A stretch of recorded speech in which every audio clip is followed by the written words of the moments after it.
Innama yakhshallaha min ibadihil ulama, surat Fatir. Yang betul-betul disebut ulama itu hanya orang-orang yang takut. Kenapa? Karena dia kenal kepada Allah. Maka innama yakhshallaha, yang kenal Allah sehingga muncul rasa segan kepada Allah, itu hanya ulama. Jadi ulama itu nggak mesti bergelar. Maka para ajengan, para kiai nggak usah khawatir gelar LCMA, apalagi SAG, SH, apalagi LC, lulusan Cimahi, apalagi Ciwidey, deket sini ya. Oh Ciwidey ini LC nih. Saya juga lulusan Ciputat. Sama kita ya. Jadi apa ciri-ciri kolbu pikiran Allah bimbing? Tidak suka cari kesalahan orang. Ya. Maka kalau teman-teman kita hijrah tapi sukanya membid'ahkan orang, dia baru dapat basor, belum dapat basirah. Basor baru memandang zahir, tapi batinnya belum terbuka. Kita berdoa kepada Allah, semoga hijrah kita kepada Allah dengan basar dan basirah.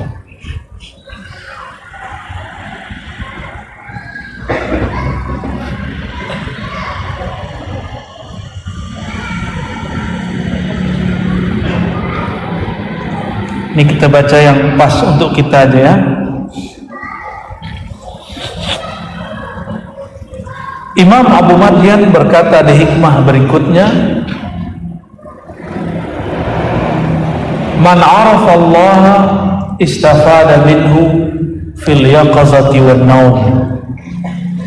Ciri-ciri wali Allah disebut arif billah. Apa sebutan wali Allah? Jadi nggak sembarangan orang dapat gelar arif billah. Barangkali orang tua kita dulu senang dengan nama ini, maka anaknya dikasih nama Arif, ya, Arif, Arifin, Arifah, yang perempuan Arifah. Ciri-ciri orang yang kenal Allah, wali-wali Allah itu, dia dapat pelajaran dari Allah, dapat isyarat dari Allah, tidak hanya dalam keadaan jaga, tapi juga dalam keadaan tidur. Ini yang kita bahas dari kemarin, bahwa ahli zikir itu tidak hanya berzikir di saat matanya terbuka, tapi mereka juga berzikir di saat matanya sudah merem. Itulah sebabnya salah satu latihan zikir itu matanya dipejam dalam keadaan sadar, sehingga nanti ketika mata benar-benar terpejam disebut itu tidur, atau terpejam selamanya disebut dengan kematian. Kolbunya mesti menyebut nama Allah.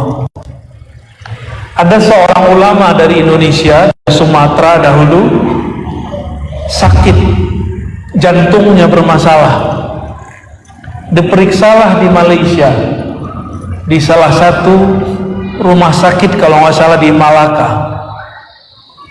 Saya cuma lewat depannya dan berdoa tidak masuk ke dalamnya. Ya, itu ulama ahli zikir. Tapi bedanya apa dengan zikir-zikir kita semua?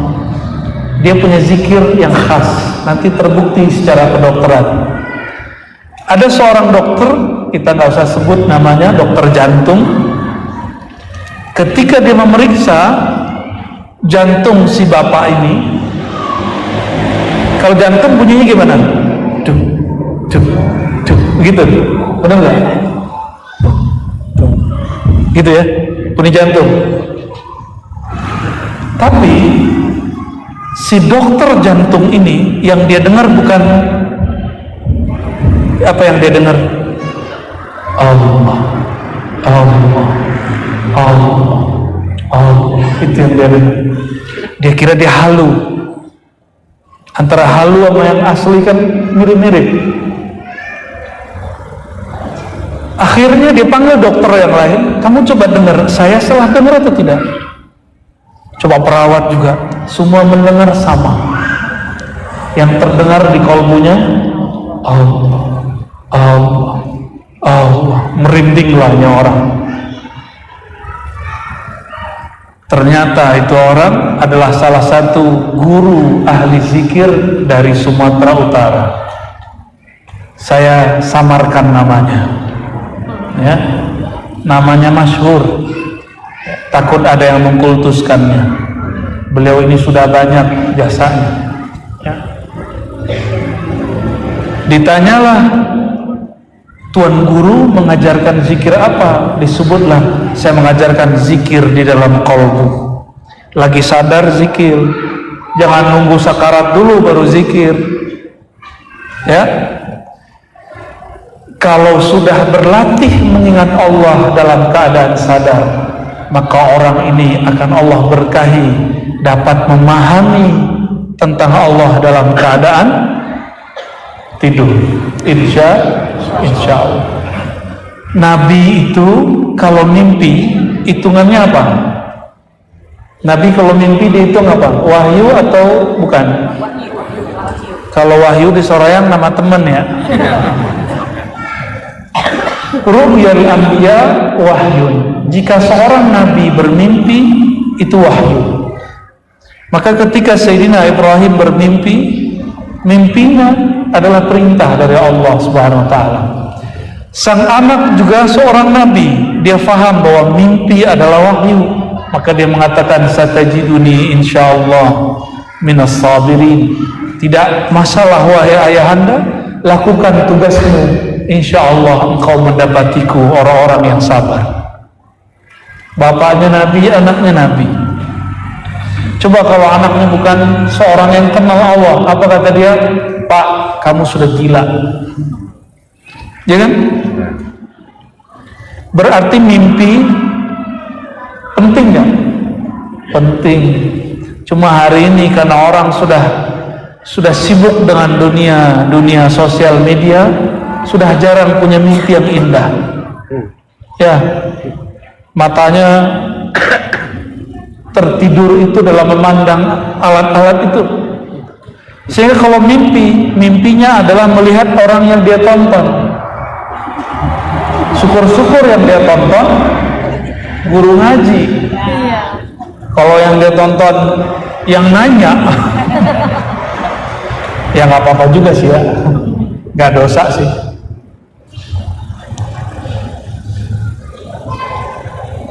Ru'yatuka fil manam tarjamatun ma fi qalbik. Apa yang kau lihat di dalam mimpimu itu adalah terjemahan isi hatimu. Jadi isi hati kita kalau rusak maka mimpinya rusak. Kalau hatinya lagi nakal maka mimpinya nakal. Jadi saya ngecek badan saya, ini benar apa enggak, itu mimpi. Lihat mimpi. Kalau mimpinya sudah mulai kacau, berarti badan kurang sehat, kolbu sedang gelisah. Bukan ngorok nggak ngorok ya, itu nggak ada urusan. Ngorok nggak ngorok itu masalah lendir di rongga ininya, sinusnya ya.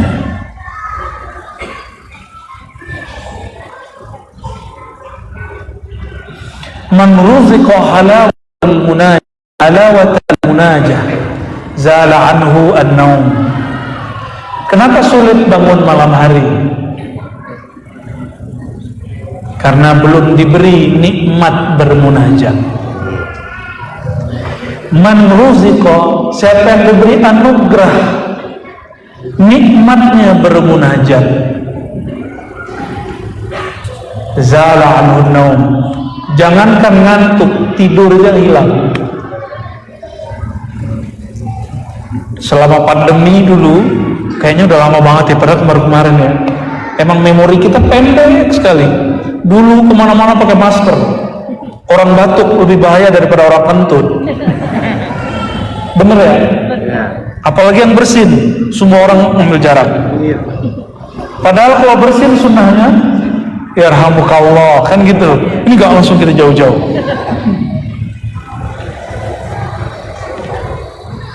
Di masa pandemi Kami dulu buat kajian hikam Ibnu Athaillah Sekandari, mulai jam 12 malam, dengan izin Allah kuat sampai jam 3. Alhamdulillah. Ada beberapa orang dari Soreang Bandung dulu datang ke sana. Dulu di tempat Bang Dik. Abang tapi adik, abang adek. Kenapa? Rasa ngantuk hilang. Karena salah satu cara bermunajat kepada Allah adalah mengenal Allah. Caranya bacalah kalam-kalam kekasih-kekasih Allah. Ibnu Athaillah adalah kekasih Allah, maka membaca kalamnya membuat mata ngantuk jadi hilang. Maka coba perhatikan, kalau kita dengarkan penceramahnya tidak kita nikmati, ngantuk kan? Ahli ngantuk tadi siang? Ada yang tadi tidur? Jujur ya? Iya. Mimbar diisi oleh khatib. Kita siap-siap pasang kuda-kuda. Kuda-kuda apa? Kuda-kuda tidur, benar ya? Di sini saksinya nih, tembok saksinya. Tapi apabila sudah terasa nikmat kalamnya, kalam sang khotib, kita malah cari-cari dia, siapa yang khutbah nih, siapa yang khutbah ya.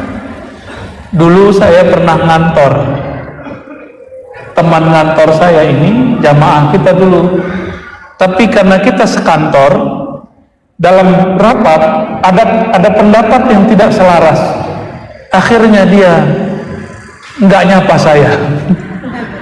Tapi duduk di ruang rapat, lagi nulis, lagi lembur. Kami lagi ngaji kitab hikam. Dia mau ngetik, yang didengar suara orang lagi ngaji hikam. Mau ngetik lagi, kedengeran lagi. Akhirnya tutup, dengerin aja. Walaupun dia kesel, pendapatnya tidak bisa didengar, tapi batinnya nggak bisa nolak. Dia sendiri yang ngomong. Itu dahsyatnya al-hikam. Kepada para ajengan bukan ingin mengajari, menggurui para guru, para kiai. Hikam bukan kitab hafalan, dia kitab pengalaman rohani. Maka wajib punya guru yang melatih kerohanian, baru ngerti al-hikam. Insya Allah. Kenapa munajat itu jadi nikmat? Dulu waktu antum senang sama seseorang yang sekarang jadi istri, udah punya istri kan? Jam 2 malam juga masih WA-WA-an ya? Tuh kan? Kenapa bisa asik WA-WA-an sampai jam 2 malam? Oh, udah zaman itu masih pakai handphone Nokia ya? Pakai Nokia, SMS-an. Oh, udah WA. Anak milenial berarti. Kenapa sampai jam 1, jam 2 kita bisa kirim-kiriman? Kata kita kenal dengan yang kita ajak. Atau yang kedua, kita penasaran kepadanya. Dua aja. Itulah yang membuat seseorang akan menikmati munajat malam hari. Munajatnya naikin, jangan lagi cuma WA-WA nama makhluk. Sekarang WA-WA nama Khalik, Allah Subhanahu wa ta'ala. Itulah sebabnya kenapa rukun bacaan Quran yang dipilih di dalam sholat itu Al-Fatihah. Karena Al-Fatihah itu adalah dialog dengan Allah. Itu sama kayak video call dengan Tuhan. Al-Fatihah itu dahsyat Al-Fatihah. Maka semua ilmu ada dalam Al-Fatihah, semua ma'rifat ada dalam Al-Fatihah, semua maqamat ada dalam Fatihah. Kalau ngerti Fatihahnya, cukup dengan Bismillahirrahmanirrahim, semua ilmu sudah terkandung di dalamnya. Tapi kalau nggak ngerti, kita cuma mikir, enggak, cuma dengan nama Allah yang Maha Pengasih dan Maha Penyayang. Dia nggak ngerti bahwa satu titik saja ada maknanya, apalagi sudah ada goresan baknya. Ya, apalagi sudah bergerigi sin, sudah ada mim tengahnya Itu titik, tapi bukan titik yang hitam, titiknya putih. Begitu kata Imam Al-Jili. Ini contoh aja.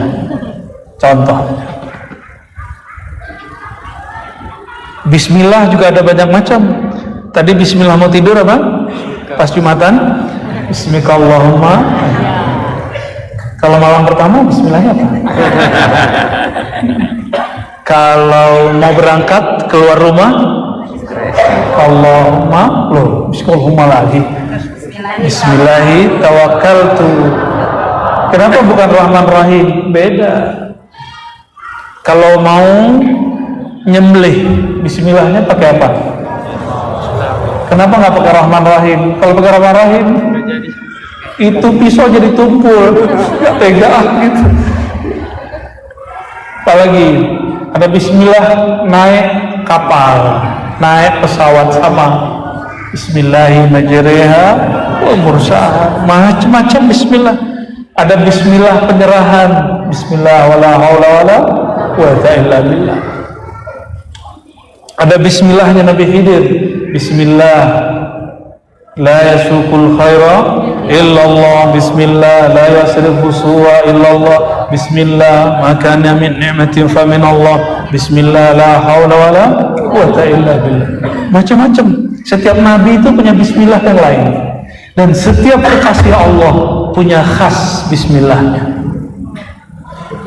Saya udah ketemu beberapa wali, mau ngapain aja dia Bismillah, hatta dia miring dia Bismillah. Bismillah. Kalau kita udah berdiri duduk udah 7.000 kali nggak ada Bismillahnya, makanya nggak jadi wali, jadi wali murid aja paling tinggi. Saya akhirnya berpikir keras, Allah angkat derajat beliau, ternyata nggak ada yang spesial. Karena saya pernah tidur di surau, beliau ada di sana, tahajudnya nggak panjang. Ternyata beliau setiap kali gerak Bismillah, lagi tidur, karena sudah kebiasaan di saat sadar, terbawa di dalam tidur. Torikotnya, torikoh Bismillah. Ya. Kalau di kalangan Ba'lawiyah itu Sayyidi Al-Habib Al-Attas, wirid dia itu khas wirid Bismillah. Ya, silakan diamalkan ba'da isya bagi yang mau.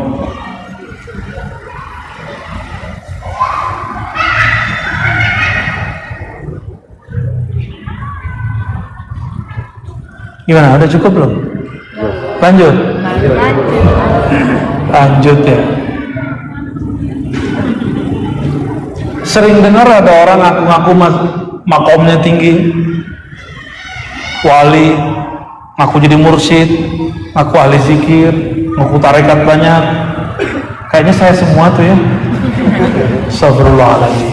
Enggak, saya selalu setiap hari menuduh diri, ya Allah, Engkau munafik. Kepada diri, ya Allah, Engkau mengerti diriku munafik. Setiap hari saya mengatakan itu. Ternyata dalam Sahih Bukhari, Imam Al-Hasan Al-Basri mengatakan, aku bertemu sahabat-sahabat Nabi, tidak ada satupun yang mengatakan imannya seperti Jibril. Mereka selalu mengatakan, engkau munafik, dirimu munafik, dirimu munafik. Tidak ada orang yang sok suci di kalangan sahabat. Kenapa hari ini orang baru beragama beberapa lama, ya, baru mustad beberapa tahun, belum pernah perang fisabilillah, bertemu musuh secara fisik, yang ada cuma orang lagi ngapain di bom, itu mah cemen. Pejuang itu musuh kelihatan, dia bawa senjata, sono bawa senjata, itu baru jihad. Kalau orang lagi sholat di bom, itu bukan jihad. Belum pernah jihad sudah jahat. Para sahabat setiap kali perang dia ikut. Ada sahabat baru malam pertama nikah, belum sempat mandi wajib, tahu-tahu ada pengumuman, semua para prajurit kumpul. Apa kata dia? Neng, AA dipanggil sama Rasulullah. Apa kata si Neng? Kalau Rasulullah yang panggil engkau, berangkat. Nggak ada ceritanya, jangan di sini, berangkat, mandi di tengah jalan. Berangkat dia. Ternyata beliau belum sempat mandi, musuh sudah datang, langsung ambil pedang, mengalahkan beberapa musuh, tapi tiba-tiba ada yang menombak, mati, meninggal dalam keadaan junub. Langsunglah Sayyidina Jibril yang memandikannya. Itu kayaknya kematian yang indah ya. Yang mandiin siapa? Sayyidina Jibril alaihissalam, bukan AA Jibril. Sayyidina Jibril. Apalagi AA Mikael. Banyak di sini ya. Saya minta ampun kepada Allah jika ada kata-kata seakan-akan mengakui mengalami satu makom, merasa sempurna, merasa suci. Kita minta ampun kepada Allah Subhanahu wa taala. Man ra'aitahu yadda'i ma'allahi ta'ala halan, siapa yang mengaku-ngaku dia punya satu hal, satu makom di sisi Allah, la yakunu ala zahirihi syahidun fahdharhu, tapi tidak ada buktinya secara zahir, hati-hatilah terhadapnya. Apa ciri-ciri pengalaman batin itu benar? Dia tambah cinta kepada Sayyidina Rasulullah SAW. Itu paling tinggi. Kalau sudah cinta kepada Sayyidina Nabi SAW, pasti menghidupkan sunnah Nabi SAW. Maka orang-orang yang mengatakan ini, pasti dia tidak pernah mengingkari syariat. Bedakan, belum mengamalkan syariat secara sempurna, itu lain dengan orang mengingkari syariat. Apa bedanya? Kalau mengingkari, diajak sholat ngomong ini, apalagi sholat, Tuhan sudah di dalam diriku. Ada yang ngomong begitu? Saya sudah bersatu dengan Tuhan. Itu apalagi sholat. Sholat itu bagi orang yang belum sampai kepada Allah. Yang ngomong begitu, Rasulullah pernah ngomong begitu nggak? Adakah yang lebih tinggi makomnya dari Rasulullah SAW? Nggak ada. Jika Rasulullah yang sudah diizinkan Allah sholat, bermunajat di atas arsy, tetap sholat 5 waktu. Tapi sholatnya kapan? Turun dari Mi'raj, belum gak langsung sholat. Sholatnya setelah hijrah, gak langsung juga. Belum, masih ibadah kok. Lain dengan seseorang yang lagi mabuk zikir, mabuk ma'rifat, lalu dia sudah tidak ingat jam sholat. Nah, itu lain cerita. Dia bukan ingkar sholat, dia cuma lagi mabuk. Maka ada Habib-Habib yang disebut Habib Majdub, kejedot, bukan kejedot. Majdub itu artinya akalnya ditarik oleh Allah, yang ada cuma cintanya kepada Allah. Orang jatuh cinta itu kan banyak nggak rasionalnya, benar nggak? Benar nggak? Iya, yang nggak perlu dilakukan, yang nggak sesuai dengan rasio terjadi. Begitulah cinta, namanya cinta. Jadi kalau nggak berani pakai perasaan, jangan jatuh cinta. Ya, hidup aja sendiri, sengsara lah ente sendiri. Jadi maksudnya apa ini? Ciri-ciri orang yang benar makomnya di sisi Allah, maka dia tidak pernah mengingkari Rasulullah SAW. Itu ciri yang paling mudah. Ciri yang lain, jika dia sebut nama Allah, kita tertarik mau mendengarkannya. Berarti Allah izin orang ini menyebut nama Allah Subhanahu wa ta'ala. Jadi Allah itu kalau nggak izin kita sebut namanya, orang nggak mau oleh kita. Walaupun kajiannya ringan, nggak ada efeknya. Tapi kalau Allah sudah izin, mau kitabnya digundul 1000 kali, kalau dibacakan kepada jamaah, paham aja jamaahnya. Alhamdulillah. Semoga majelis ini termasuk yang Allah berikan bukti-bukti itu. Amin ya rabbal alamin. Jika tidak, itu salah saya, bukan salah yang hadir. Ya. Man kharaja ilal khalqi, ini untuk para da'i, untuk para kiai yang sedang mendidik santrinya. Ini jadi kaidah. Man kharaja ilal khalq qabla wujudi haqiqatin tad'uhu ila khaliqihi fahuwa mamqut. Orang yang ngomong satu makom tapi belum sampai di makom itu, dia mamqut, dimurkai, dikutuk oleh Allah Subhanahu wa taala. Maka jangan bicarakan satu makom yang kita belum. Gimana caranya? Ikuti adab Imam Sya'rani. Apa kata Imam Sya'rani? Menurut Imam Fulan, menurut Imam Fulan, begitu, menukil. Tapi kalau kita sudah merasakannya dan guru telah memberikan kesaksian, kita baru boleh ngomong tentang bab khusyuk, bab makom ini, makom itu, dan segala macamnya. Ya. Kalau panjang umur nanti kita buat kajian, nggak tahu di masjid mana, tapi ikuti saja. Ya. Ada makomat rohani, tahapan rohani itu sampai di mana? Kalau ada orang sekolah ada kelas 1, 2, 3, ya, nggak usah khawatir. Saya nggak mampu baca kitab, yang baca kitab saya aja, antum nggak usah. Emang untuk kenal Allah harus mampu baca kitab. Seandainya begitu, Rasulullah akan ajak orang kuliah. Di zaman Rasulullah SAW diajak kuliah nggak? Diajak kuliah UIN Bandung gitu? Kan enggak. Diajak masuk pesantren gitu? Kan enggak. Justru ilmu pesantren dan kampus hari ini bersumber dari Rasulullah SAW, dan beliau tidak mampu tulis baca yang antum baca hari ini. Tapi yang antum baca hari ini itu semua ilmu dari qalbunya. Ya untuk apa dibaca-baca begitu? Nggak level. Karena qalbunya adalah lembaran-lembaran kitab. Sallallahu alaihi wasallam. Lebih alim Nabi Muhammad sallallahu alaihi wasallam atau malaikat Jibril? Beneran? Lebih tua Nabi Muhammad atau malaikat Jibril? Lolos jadi murid saya. Karena ada yang bilang Nabi Muhammad baru diangkat jadi Rasul jadi Nabi umur 40. Ya, katanya Aswaja Center. Saya yakin Aswaja Center nggak begitu. Kan saya juga Aswaja. Boleh taruhan Aswaja kita, mana yang kuat Aswaja kita, ya enggak? Jangan main aku akuisisi Aswaja, kecuali Azwaja.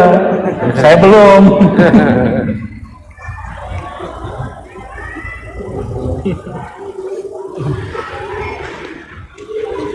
Orang yang dia belum sampai ke Bandung, cerita kota Bandung, menarik nggak? Belum sampai ke Monas, cerita Monas, apa kata orang? Halu. Enggak, saya lihat di YouTube. Oh boleh lah ya, boleh lah. Ya, boleh ya, boleh. Ada orang baru pulang dari Jakarta cerita Monas, percaya nggak? Percaya. Itu namanya ilmul yakin. Ilmul. Kalau kita ilmul yakin, jangan ngomong yang ainul. Ilmul yakin ngomong dalil. Dalilnya seberapa kuat data yang dia sebutkan. Maka orang ilmul yakin memerlukan hadis nomor berapa, riwayat siapa, surat apa, nomor berapa. Itu penting untuk menumbuhkan ilmul yakin. Tapi ainul yakin di atasnya. Ainul yakin dia sudah melihat, tapi belum mencoba, baru melihat, belum naik ke Monas. Ini masjid apa namanya? Al-Kufar, Al-Fathu. Allahumma sholli ala Muhammad. Maaf Pak Pengurus. Ya. Al-Fathu artinya pembukaan. Semoga yang masuk masjid ini Allah bukakan qalbunya. Kufar di Quran nggak negatif semua, ada positifnya. Kufar itu dalam bahasa Arab berarti petani yang membolak tanah. Itu kufar. Jadi nggak semua kata kufar itu negatif pada KM, aman ya. Siap.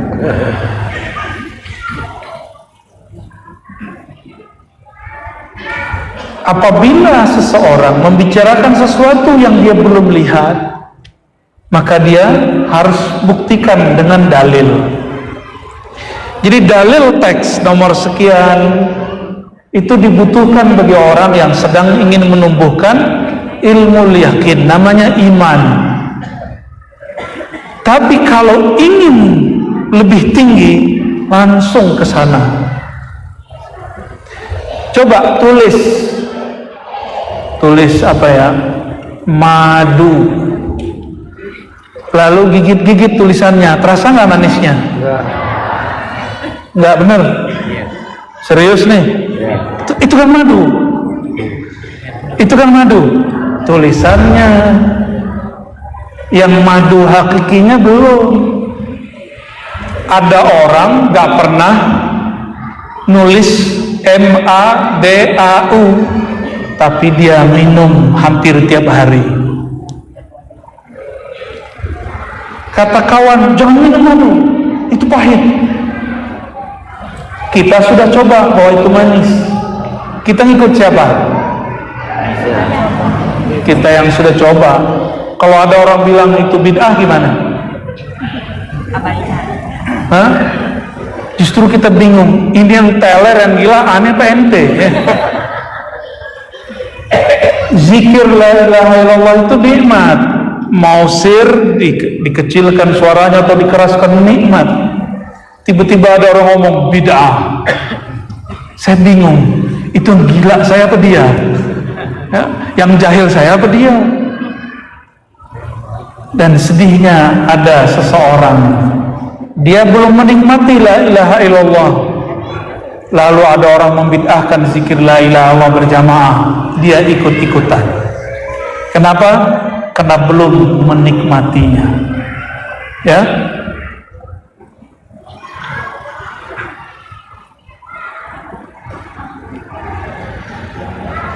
Kalau jagung bijinya nggak dibenamkan ke tanah, tumbuhnya bagus apa nggak bagus? Tapi kalau terlalu dalam, tumbuh nggak? Nah, ini untuk guru dan orang tua.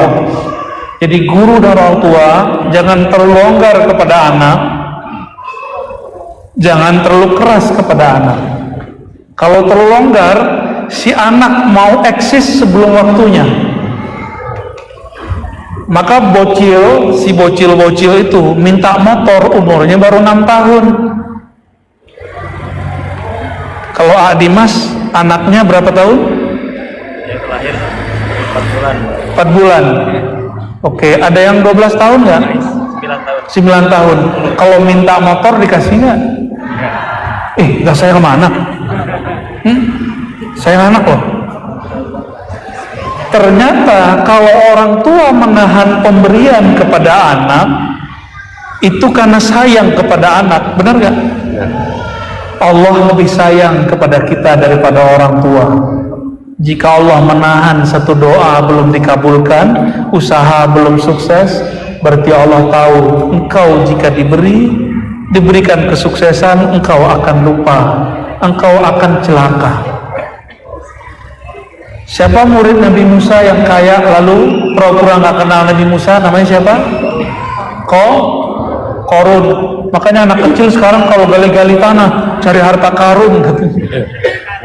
Si Korun tenggelamnya di Mesir, nyarinya di Soreang, ketemu nggak? Nggak ketemu.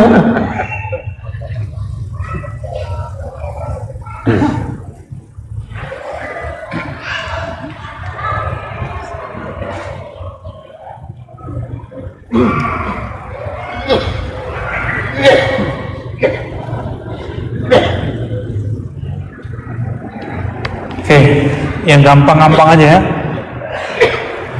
Man ishtaghala bid-dunya ubtuliya bidh-dhulli fiha. Siapa yang sibuk dengan dunia, maka dia akan diuji, terhina untuk menggapainya. Dunia itu bahasa Arab artinya sesuatu yang rendah. Dunia itu zahirnya duit, rumah, kendaraan, apa lagi? Duit, rumah, kendaraan, duit lagi. Terus paling tinggi popularitas dan kekuasaan. Benar. Tapi intinya kekuasaan, popularitas, duit lagi. Udah pernah dengar Ustadz ngomong ini belum? Lo masuk wilayah gua, laporan dulu. Pernah nggak? Ternyata ada Ustadz preman juga. Kalau kita ngajar di tempat dia, apa kata dia? Lo masuk wilayah gua. Ya salah. Itu kalau Ustadz enak tinggal dibacain hadis, dibacain ayat. Ya. Lillahi ma fis samawati wal ardh.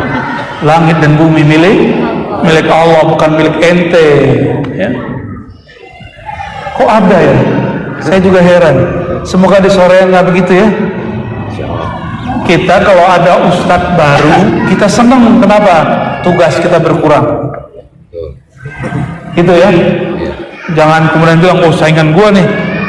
Agama bukan barang dagangan, bro. Ya. Agama itu kontribusi.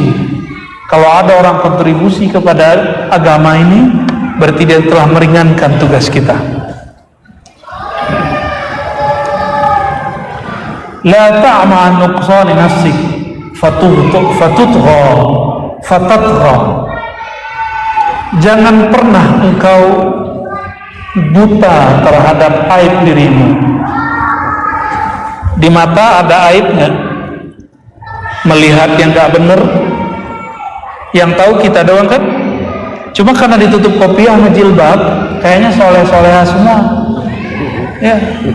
Coba kalau pulang atau lagi di jalan ada yang bening-bening lewat, matanya gimana?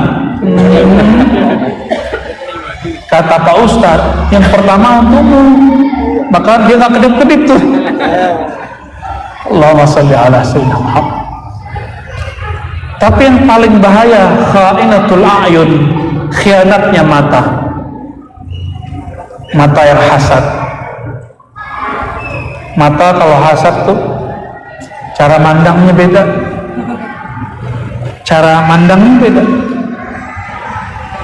Hasad itu tergantung seberapa pengetahuan orang itu dan seberapa besar penyakit di kolbunya. Jika keilmuannya tinggi, tambah tinggi, hasadnya nggak disembuhkan, maka hasadnya tambah besar. Hati-hati, iri dengki itu kalau dibiarkan, tambah kaya, tambah hasad, tambah ilmu, tambah hasad. Maka Imam Ghazali tulis kitab Ihya Ulumuddin untuk ulama-ulama yang berpenyakit kolbunya. Karena banyak ulama di masa beliau, maksudnya dirinya sendiri yang berpenyakit kolbunya. Ciri-cirinya, ilmunya digunakan untuk mencari aib orang lain. La ta'ma'an nuqsan nafsi. Dia lupa mengenai aib yang ada di dalam dirinya. Sholat belum khusyuk, sibuk sama sholat orang lain. Belum pernah mimpi ketemu Rasulullah, mengingkari mimpi orang lain. Belum pernah merasakan getaran kolbu yang dahsyat menyebut nama Allah dan Rasulullah, lalu menyebut orang yang merasakan itu halu. Kasihan ya. Kasihan yang jomblo, kata orang yang baru nikah. Benar nggak? Ya sampai situ aja deh. Apa akibatnya jika orang tidak memperhatikan aibnya? Fatatgha, engkau akan tergelincir seperti syaitan. Iblis itu aibnya banyak, tapi dia lupa. Dia sibuk dengan aib pendatang baru di surga bernama Adam. Ternyata orang-orang lama dan orang-orang tua itu diuji selalu dengan orang yang baru tapi menarik. Udah siap belum para kiai, para ustadz ajengan atau orang-orang lama nih? Mau jauh-jauh lama semua nih. Kan bukan lahir tadi pagi kan? Orang udah lahir kapan gitu. Wajah-wajah usang semua nih. Kita ini akan digantikan oleh generasi baru. Mau nggak mau? Tergantung mau tidak maunya itu ridho atau nggak ridho. Nah, gimana caranya? Mulailah pelajari aib qalbi.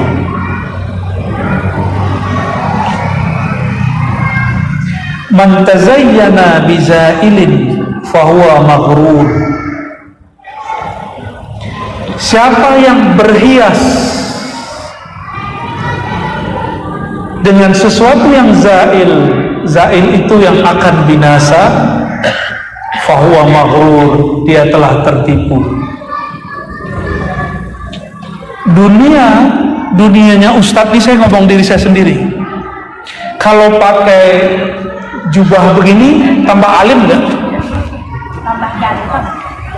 Salah, masa tambah cantik? Kalau pakai kopiah terus datang pakai tongkat, itu ilmunya nambah nggak? Nambah. Hanya nambah wibawa tapi nggak nambah ilmu. Bisa bedakan? Iya. Ya, maka para kiai nggak usah sibuk dengan performan. Ini karena saya dapat rezeki, saya nggak nolak. Ya kan? Tidak utida fala tarud. Kalau ada yang ngasih kamu, terima aja. Yang penting halal ya. Yang penting bukan gratifikasi kan ini? Bukan. Gratis sih ya. Alhamdulillah, istri saya nanti cemburu. Oh gitu. Allahumma sholli ala sayyidina. Orang yang berhias dengan gelar LCMA, doktor, PhD, kiai haji, apalagi ada? Hah? MM, apa tuh MM? Mewek mulu. Itu gelar laku nggak masuk kubur? Walaupun ditulis di batu nisan, Prof. Doktor, kompor, nggak laku. MM nggak laku, LC nggak laku, lulusan Ciwidey nggak laku. Ziarahnya ke Firaun ya? Oh enggak, karena banyak yang LC pulang-pulang membid'ahkan ziarah, tapi dia suka ziarah ke Firaun, pasang status di belakangnya ada sping, gitu. Spingnya di sini terus dia begini. Allahumma sholli ala Muhammad. Orang yang membangun dirinya dengan sesuatu yang akan binasa, sesuatu yang tidak pernah kekal, dia sedang tertipu. Ini curhat saya, curhat tapi ini berkaitan dengan ini. Dulu saya kalau mau ceramah, jenggot itu dipanjang-panjangin, ditarik-tarikin kalau perlu keluar, supaya disebut ustaz. Serius ya. Kalau sudah terus apa, bajunya pakai gamis atau pakai sarung, pakai rapi-rapi, di sini ada rida, ngomongnya agak di Arab-Arabkan sedikit.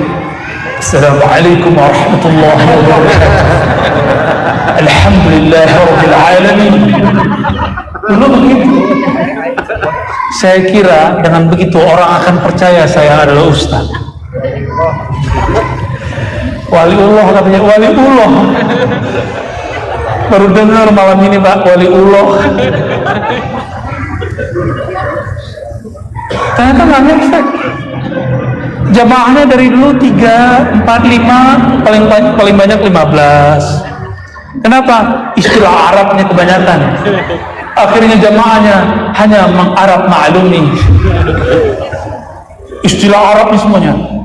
Ini ya akhi, sesuatu yang bid'ah hasanah, bid'ah sayyi'ah. Jemaahnya udah besok, ini apa?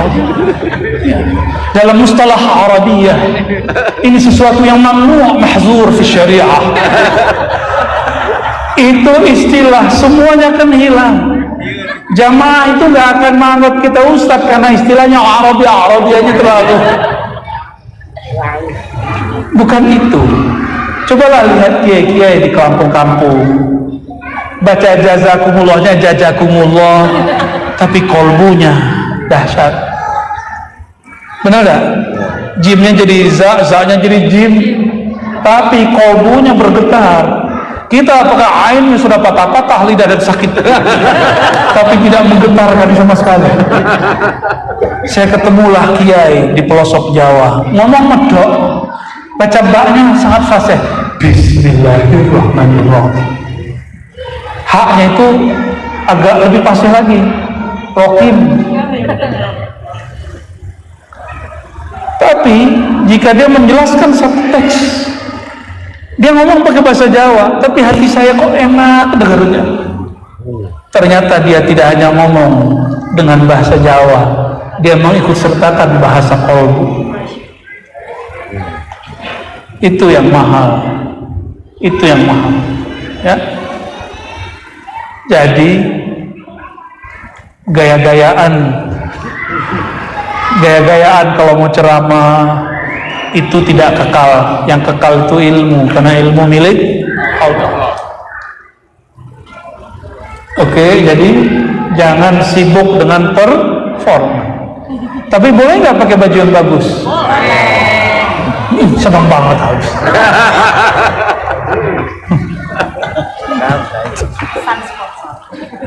Satu kali sahabat bertanya, wahai Rasulullah, aku paling senang pakai baju yang bagus. Apa kata Rasulullah SAW? Inna Allah yuhibbu, Allah sangat suka melihat bekas nikmatnya tampak pada hambanya. Kita kalau ngasih seorang hadiah terus dia pakai, senang nggak? Makanya saya pakai malam ini dikasih hadiah. Kita pernah ngasih sarung seseorang dipakai, udah senangnya bukan main.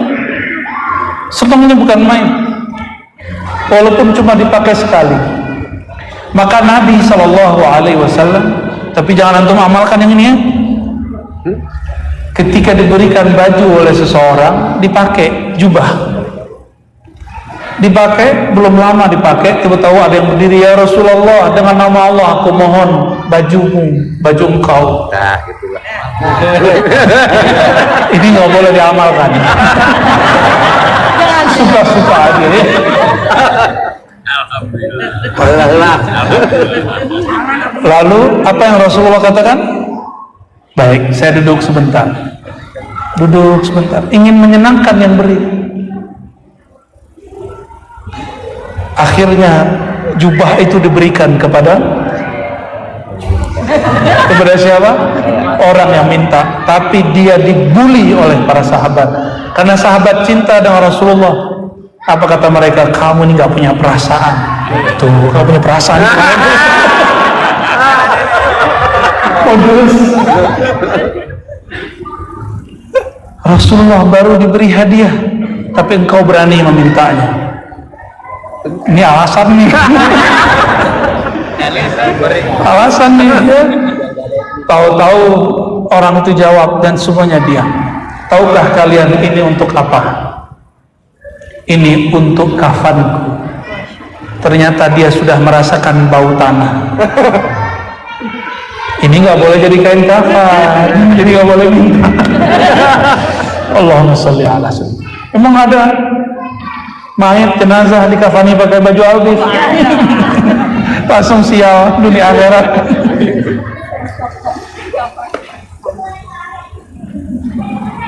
Kalau baju itu pernah dipakai Rasulullah SAW, terus dipakai jadi kafannya sahabat, kira-kira mungkar nakir pas cium baunya berani nyapa nggak?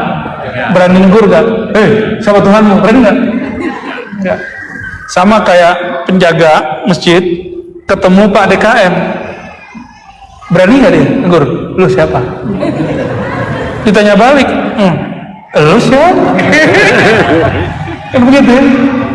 Aing.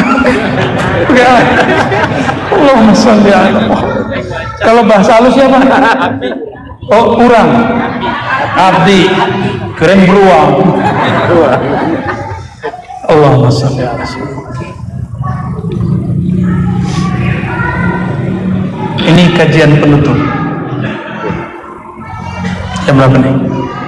Masih 9:30. Ini nggak tahu panjang atau pendek nih penjelasannya ya. panjang.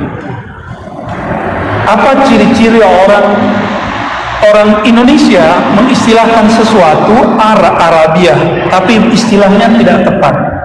Contohnya, saya sedang girah Islamku sedang kuat. Nah, gitu kan? Padahal istilah ghirah itu nggak cocok. Yang cocok tuh haniyah. Coba tanya para kiai. Bukan girah Islam, tapi haniyah Islamiyah, semangat berislam. Cuma apa boleh buat? Beberapa toilet aja udah ganti dari toilet laki-laki jadi ikhwan. Mau Islami tapi yang jadi Arabisasi. Saya udah bolak-balik ke Arab tuh nggak ada tuh toilet ikhwan tuh nggak ada. Yang ada rijal bisa. Rijal bahasa orang Sundanya apa? Laki. Nggak ada ya tulisan begitu ya? Laki gitu aja ya. Toilet perempuan bukan akhwat, tulis perempuan. Ya. Atau istri. Oh di sini jadi istri nggak perlu pakai atap ya. Lahir perempuan udah istri.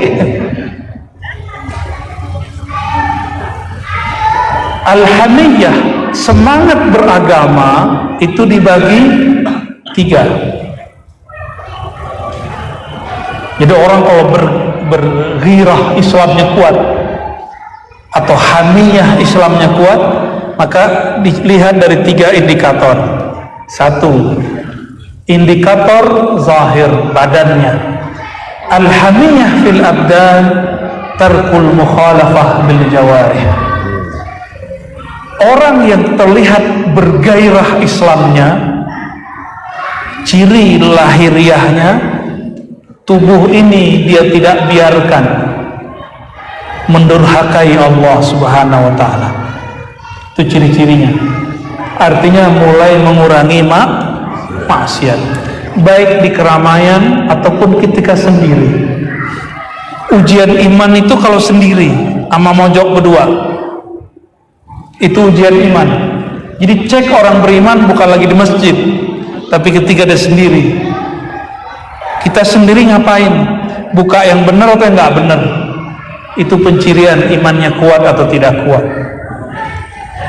Dan yang kedua, hamiyah fil qulub, girah di dalam qalbu, hati. Apa ciri-cirinya, indikatornya? Tarkur rukun ilal aghyar. Rukun, ternyata rukun bahasa Indonesia itu maknanya ada 2. Rukun berarti bagian daripada rangkaian rukun sholat, berarti bagian. Kalau RT artinya apa? Rukun tetangga. Itu bukan bahasa Indonesia, itu dari bahasa Arab. Rukun jamak dari ruknun, artinya pilar. Tapi juga berarti kecenderungan. Ya, hati yang cenderung disebut rukun. Maka rukun tetangga, hatinya saling baik dengan tetangganya, disebut rukun. Ayo rukunkan tetangga, kan gitu ya. Ciri-ciri orang yang semangat keislamannya sampai ke dalam kalbunya, takur rukuni, tarku meninggalkan kecenderungan kepada selain Allah Subhanahu wa ta'ala. Maka hobinya mulai menyebut-nyebut nama Allah, mulai senang. Kalau di rumah tuh nyamannya nonton, bener nggak? Bener ya? Karena ada TV-nya. Tunggu dulu, Netflix-nya ada tapi nggak ada pulsanya. Ada tapi lupa passwordnya, nggak bisa juga. Ada semua, lampu padam, nggak bisa juga. Paham analognya? Itu analog aja, hanya analog. Jika seorang hamba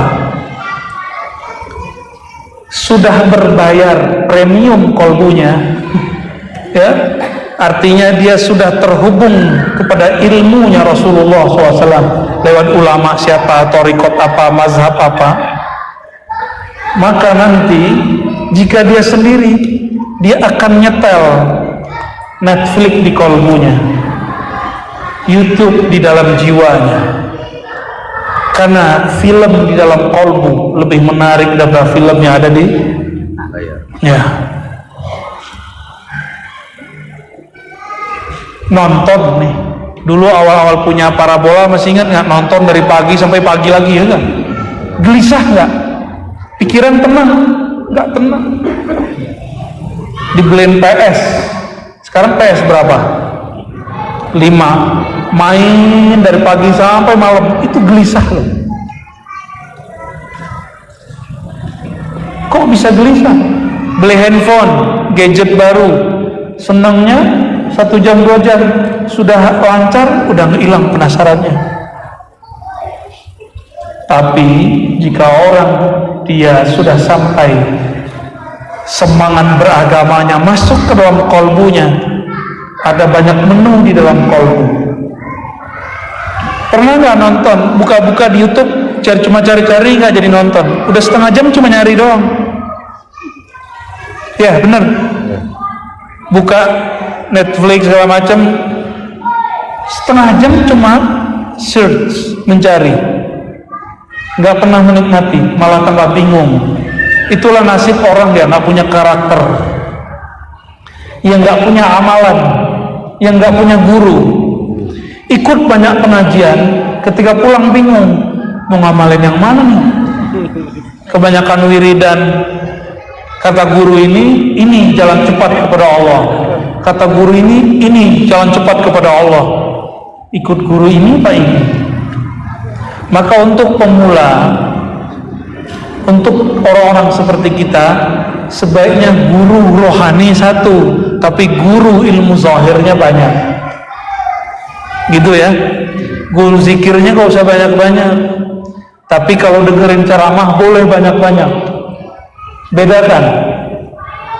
Bedakan guru ceramah dengan mursyid zikir, itu lain. Mursyid zikir nanti yang ngasih resep kita zikir. Dokter banyak, ketika datang kepada seorang dokter dikasih resep, minum ini 3 kali sehari. Masih kurang puas, datang lagi ke dokter B, dikasih lagi obat. Kayaknya kurang keren juga nih, datang lagi ke dokter ketiga. Gimana kira-kira? Pas nyampe di rumah bingung nggak mau minum yang mana? Itulah nasib orang, belum mahir, belum ahli, thariqatnya lebih dari 1, ijazahnya kebanyakan. Paham maksudnya? Ya. Jadi kita nafsu boleh banyak, hamiyah, semangat ngajinya boleh tinggi, tapi untuk zikir mesti punya guru yang tertata. Cari di sekitar kita banyak, walaupun katanya Bandung dan sekitarnya banyak yang suka membidah-bidahkan ahli zikir, tapi saya yakin di mana banyak orang menyalahkan ilmu zikir, di situ banyak tersembunyi ahli zikir. Itu sudah rumus, ya. Jadi nggak usah khawatir, bener ya, pasti ada. Wal hamiyatu fin nufus tarkud da'wah. Sedangkan girah Islam yang pada jiwa, jadi ada badan, ada kolbu, ada jiwa. Apa bedanya? Orang-orang yang semangat beragamanya sudah masuk ke dalam jiwanya, dia tidak suka ngaku-ngaku, tarkud dakwah, nggak sok-sok suci, nggak sok bener. Nah, selama ini kita masih sibuk dengan penampilan dan slogan, ya. Akhirnya apa yang terjadi? Orang yang lain simbol dengan kita nggak suka. Saudara-saudariku bukan Allah, inilah hikmah Imam Abu Madian. Hikmahnya lebih tua dari hikmah Imam Ibnu Athaillah Sakandari, tapi isinya luar biasa. Saya yang paling tertarik dengan kalam yang tadi, man tazayyana bizailin fahuwa maghrur. Inilah quote yang paling menarik malam ini. siapa yang menghias dirinya dengan sesuatu yang akan binasa, maka dia sedang tertipu. Ya, jadi bagi orang-orang yang sedang berjuang, jangan berhias dengan penampilan, dengan gaya-gaya kearab-araban, ya. Yang sedang lagi berjuang berjihad bukan dengan itu, yang sedang berdakwah bukan dengan mengarabkan umat, tapi mengislamkan umat, itu lain. Karena Arab di zaman Nabi itu juga tidak semua muslim, apalagi Arab sekarang. Sudah lihat kan Saudi hari ini, ya. Maka kiblat, ini kabar gembira di akhir zaman, kiblat Islam yang belum pernah dibuka oleh Allah adalah Nusantara. Ini bukan Islam Nusantara, itu lain cerita. Islam Nusantara slogan, itu bukan juga agama baru, itu slogan aja. Itu slogan salah satu jamaiyah besar di negeri ini. Jangan salah paham, ya. Kalau yang satu lagi Islam berkemajuan, kenapa nggak ada yang rame? Karena nggak bermain politik. Kalau yang ini tokohnya berpolitik. Jangan mau lagi ditipu daya oleh politikus-tikus. Paham maksudnya? Allahumma sholli ala sayyidina Muhammad. Jemaah yang makan Allah, barangkali itu yang dapat saya sampaikan. Rihlah dakwah 2 hari ini rampung sudah. Insya Allah kalau nanti dakwah saya pengennya ke pelosok-pelosok, tapi nggak diviral-viralkan. Ya, masuk-masuk ke dalam-dalam. Dulu kita janji ya Kang, ya, insya Allah. Semoga Allah meridhoi siapapun yang hadir malam ini, meridhoi pengurus masjid, para ulama yang berjuang di apapun organisasinya, apapun ranahnya, pesantrennya, organisasinya, pergerakannya. Semoga semua diberkahi, diridhoi Allah Subhanahu wa taala. Ada tanya jawab? Gimana Pak DKM? Ya, satu-satu itu 2 ya. Oke, satu dari kanan mana yang tadi? Silakan dipilih. Istri ini pamegang.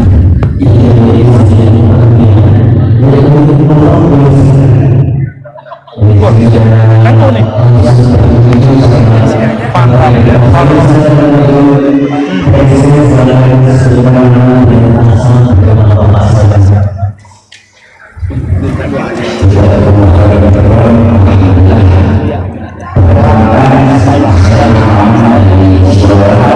Salam siapa? Salaman Kori. Oh, salam balik.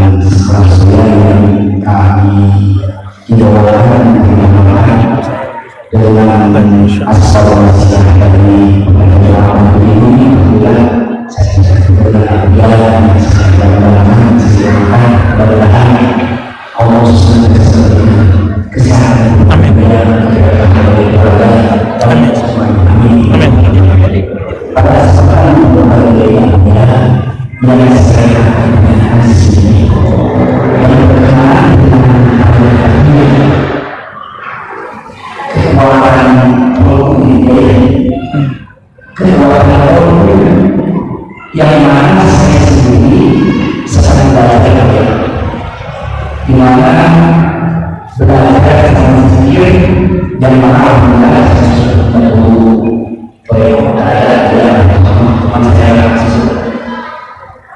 tetapi saya tadi kalau berpikir itu malah sendiri dari saya hal.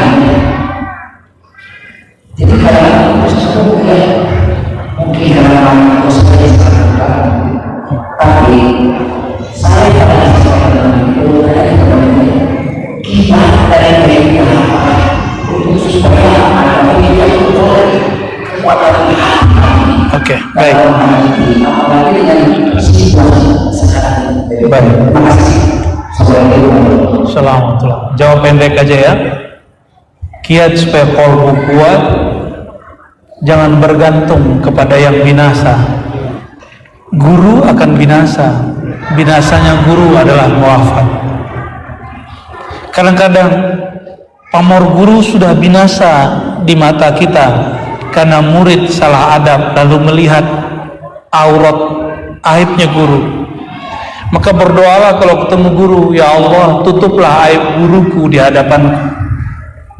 Ya, murid kalau sudah melihat ada aib pada gurunya, la yufliha abadan, dia tidak akan pernah yuflih, usul kepada Allah sama sekali, nggak akan pernah sampai kolbunya kepada Allah. Ya, jangan gantung harap kepada guru. Guru bisa mengecewakan, guru bisa meninggal. Sudah berapa banyak guru ahli zikir meninggal di Indonesia? Murid semuanya begini. Kenapa? Murid bergantung kepada guru ataupun mursyid. Padahal guru mursyid mewasiatkan, jangan bergantung kepadaku, bergantunglah kepada Al-Hayyul Ladzi la yamut. Begitu kan di Quran? Bertawakallah, serahkanlah jiwamu, harapanmu kepada yang maha hidup tidak pernah mati. Siapa yang maha hidup tidak pernah mati? Allah subhanahu wa ta'ala.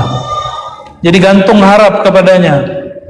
Kalau ciri-ciri rasa itu tidak abadi, kadang dia ada, kadang tidak. Ciri-ciri khusyuk itu bukan Tuhan, kadang muncul, kadang tidak. Ciri-ciri getaran-getaran zikir itu bukanlah yang kita sembah, kadang dia terasa, kadang tidak. Kita bukan sedang menyembah rasa, tapi kita sedang menyembah pencipta rasa. Rasa itu hanya penghubung kepada Allah. Ya, kalau sudah mulai ada kesadaran, kok sholat saya tidak khusyuk, itulah awal dari kekhusyuan. Karena selama ini banyak orang sholat aja, dia nggak mikirin khusyuk, maka itulah awal khusyuk. Jadi bergantung kepada Allah. Ya, gimana caranya? Kuatkan tauhid, baguskan tasawufnya. Tasawuf itu bagusnya dengan ma'rifat. Maka kajian ma'rifatullah wajib didalami. Ya, oh saya sudah zikir beda dengan ma'rifatullah. Ma'rifatullah masuk ke dalam ruh. Kalau zikir dengan lisan, tubuh dan kolbu. Beda ya. Jadi bermakrifat lain dengan berzikir. Bermakrifat itu menambah ilmu. Kalau berzikir itu menambah latihan. Itu beda. Jadi awali Allah itu bukan orang yang sedang berlatih amalan, tapi orang yang sudah selesai latihannya. Itulah makanya jangan terlalu dekat sama seorang wali atau mursyid.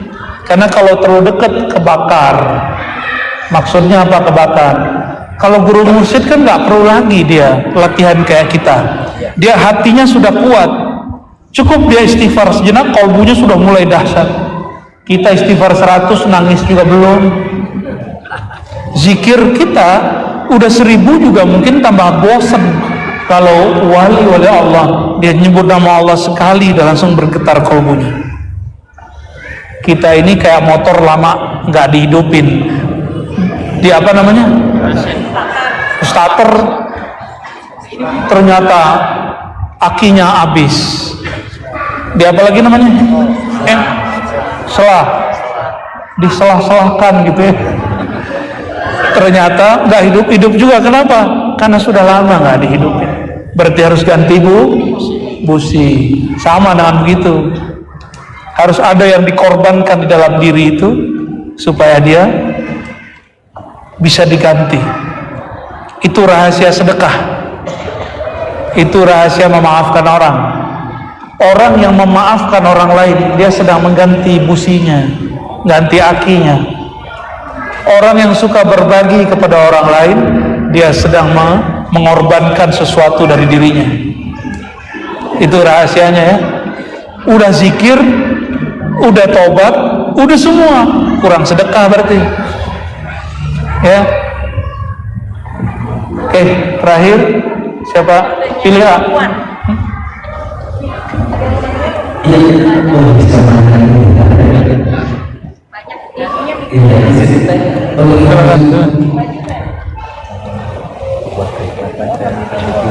Masya Allah, ya Allah, ya Allah.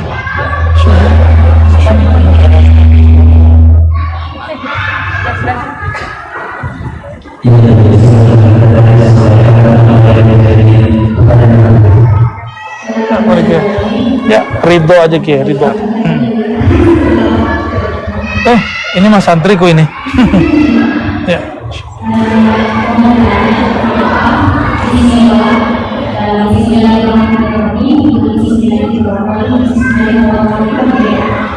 Kenapa?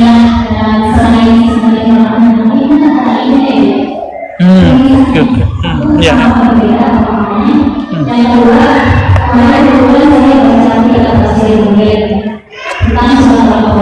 Bicara.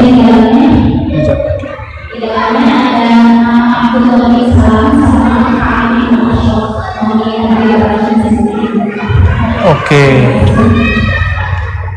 Oh, itu biografinya 12 SKS. Ya, kita bahas sesempatnya aja ya. Yang pertama, ini yang nanya kalau santri begini. Ini santri saya 4 tahun di Darussunnah, khatam Sahih Bukhari, Muslim, Abu Daud, Tirmizi, Sunan Nasai, Ibnu Majah. Ya. Perempuan ahli hadis. Royhani ya, benar namanya Royhani. Her. Orang Sunda tuh, ya. Orang Sunda ahli hadis. Nih perempuan. Jadi nanti yang perempuan silakan ngaji ke. Nah, siap-siap rumahnya nggak muat. Allahumma sholli ala sayyidina Muhammad. Kenapa bismillah alifnya di depan? Bener. Itu bukan lam, itu alif. Bener. Di sini ada tulisan bismillah nggak? Nggak ada ya? Alifnya di depan tinggi. Bener gitu ya? Sudah kebayang? Padahal aslinya ba lalu baru alif. Ternyata yang punya adab itu nggak hanya manusia dan malaikat, tapi juga huruf.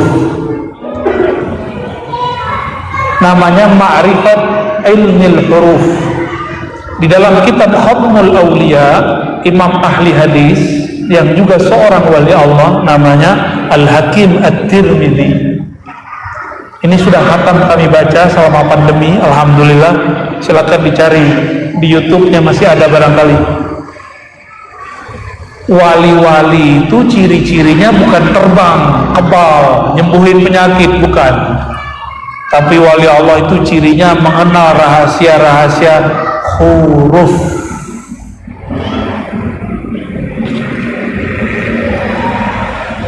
Saya cinta kamu.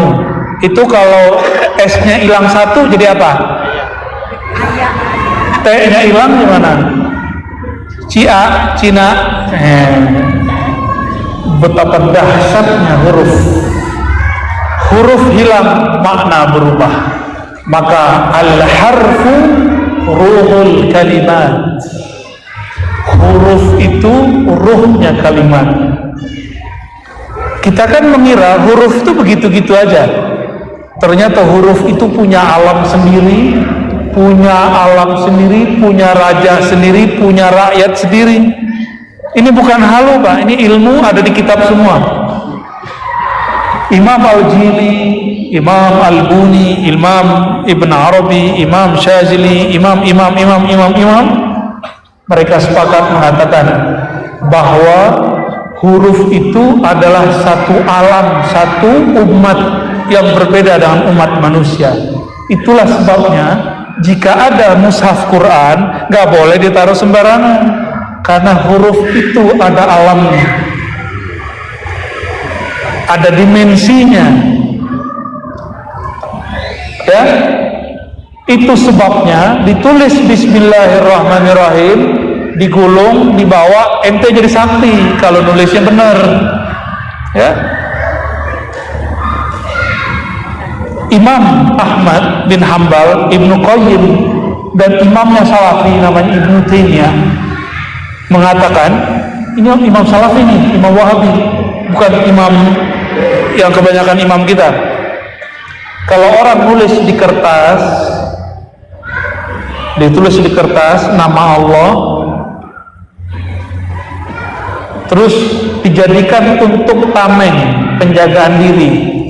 Jika yang ditulis adalah nama Allah yang mulia, tidak syirik, kata dia la ba'sa bih, boleh saja. Ini bukan nyuruh pakai jimat ya, ini cuma menjelaskan hukum. Ya, hanya menjelaskan hukum. Kok jadi panjang sih ya? Orang mau beres.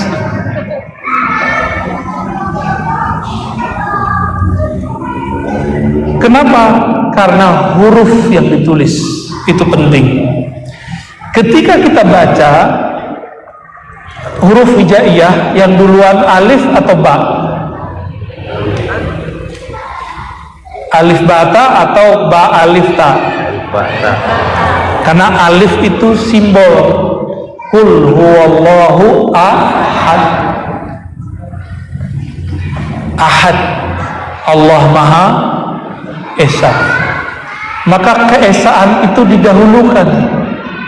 Ini bukan ngayal, ini perkataan Imam Abdul Karim Al-Jili, imam yang mewarisi ajaran Syekh Abdul Qadir Jilani dan Ibn Arabi. Ya, jadi ini bukan ngada-ngada. Coba tulis alif, tapi titik di tengahnya dihilangin. Ternyata alif itu terdiri dari titik, benar nggak? Titik digabung jadilah huruf.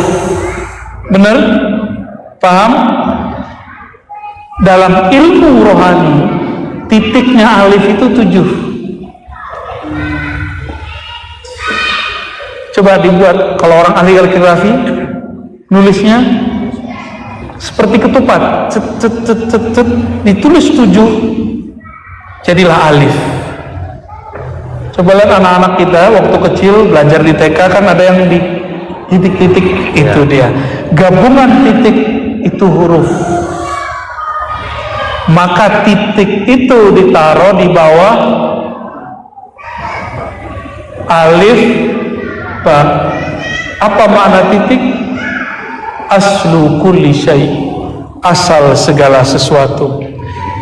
Maka ada titik di huruf hijaiyah, ada juga titik di alam semesta.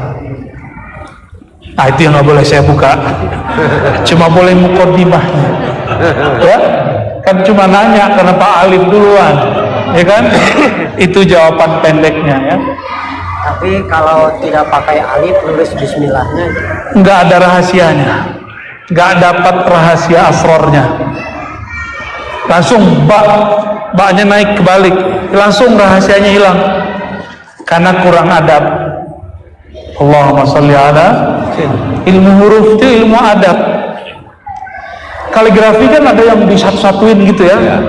Itu dalam kaligrafi seni. Tapi dalam ilmu ma'rifat huruf tidak boleh huruf masuk-masuk begitu, nempel-nempel itu nggak boleh. Mereka punya wilayah yang menunjukkan batas-batas simbol mereka. Ya. Pertanyaan kedua, tadi menemukan di dalam tafsir itu 2 tokoh. Apa biografinya? Karena waktunya sudah malam, saya sebutkan yang satu saja, yaitu Abdullah bin Salam.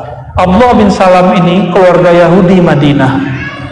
Mereka keluarga yang hafal kitab Taurat.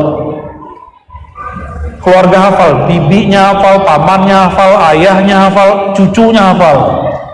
Karena orang-orang Yahudi membaca Al-Quran, membaca Taurat seperti kita, dilagukan, dihafalkan. Tapi tidak menghafal seperti para hafiz di dalam ajaran kita. Abdullah bin Salam dipanggil oleh bibinya. Apa kata bibinya? Wahai Abdullah, tuh nama orang Yahudi Abdullah, Yahudi Arab. Wahai Abdullah, katanya akan datang orang yang ngaku jadi nabi, namanya Muhammad. Coba kamu baca ini ayat dalam Taurat, kamu cek adakah di wajah dia. Ternyata di kitab Taurat dan Injil lama, saya tidak tahu Injil dan Taurat sekarang, kita berbicara yang di kitab itu. Jadi kalau ada Yahudi, Kristen sekarang protes, sorry, saya nggak ngomong tentang yang itu. Saya ngomong yang lama, yang diceritakan di kitab suci kita. Abdullah bin Salam, bacalah Taurat, bahwa ciri-ciri Nabi akhir zaman Di wajahnya tidak ada ciri-ciri kedustaan. Yang dikalamkannya itu yang dia kerjakan. Ternyata ada ilmunya. Ngelihat mimik muka, ini muka pembohong nih, ya. Ini muka apa lagi nih? Muka pengkhianat nih. Tapi hati-hati, kalau nggak punya ilmunya itu namanya suudzon. Dia ada ilmunya, namanya ilmu firasah, ilmu firasat. Oke? Maka Abdullah bin Salam berbarislah ketika Sayyidina Rasulullah SAW datang. Ikut dengan barisan para sahabat Madinah.